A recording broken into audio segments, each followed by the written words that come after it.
at this stage, which is that the atheists are slightly better timekeepers. We're on to Richard Dawkins now. Richard Dawkins, author of God's Illusion, amongst many other books, and is himself, yes, an atheist.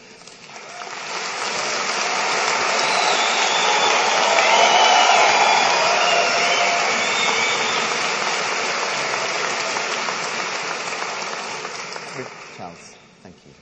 The rain, it raineth every day upon the just and unjust fella, but more upon the just, because the unjust hath the just's umbrella. Not my own. Hasten to say, not my own. Fundamentalism means different things to different people, but I think there are two elements that are common. First is blind obedience to a holy book, regardless of evidence. And this is what Richard Harris meant by impervious to facts. And the second is extremism. There is no holy book of atheism, and never could be. Atheism is not a belief system. There's no catechism of atheism, no 39 articles, no Torah, no Quran. There is no book, only publicly verifiable evidence. And that's anything but fundamentalist, because it contains a commitment to change as new evidence comes in. One of the many lies told about us is that we are dogmatically certain that we know the truth, know everything that is to be known. I think this is what Richard Harris meant by don't allow the grand perhaps. On the contrary, we glory in what we don't yet know.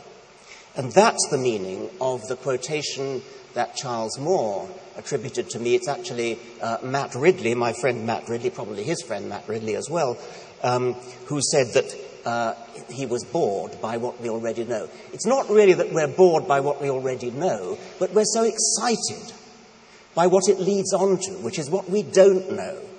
We want to roll up our sleeves and get down to knowing more. And that, of course, is the real significance for a scientist of the gaps in our knowledge. To a religious person, a gap in our knowledge is likely to signify something that God did. You don't need to ask questions anymore because God simply did it. We, however, admit with some excitement that there are gaps in our knowledge, gaps waiting to be filled. Gaps do not provide a license to fill them with any old stuff that we happen to make up. And most certainly they don't provide a license for any old stuff that happened to be made up by a tribe of ignorant desert nomads and just happened to get into some holy book or other.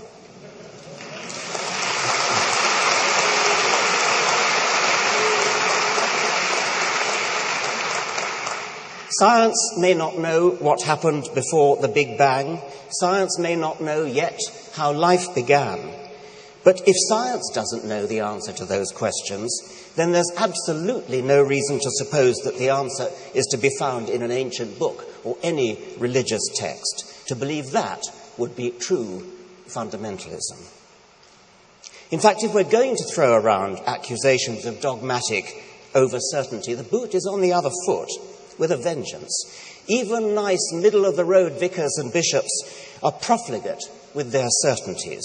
They'll go into the pulpit and tell the congregation, God wants us to do X. God doesn't want us to do Y. How do you know? When did you ever hear a priest say, I think the balance of probability suggests that God wants X? When did you ever hear from a pulpit, we are waiting for further evidence?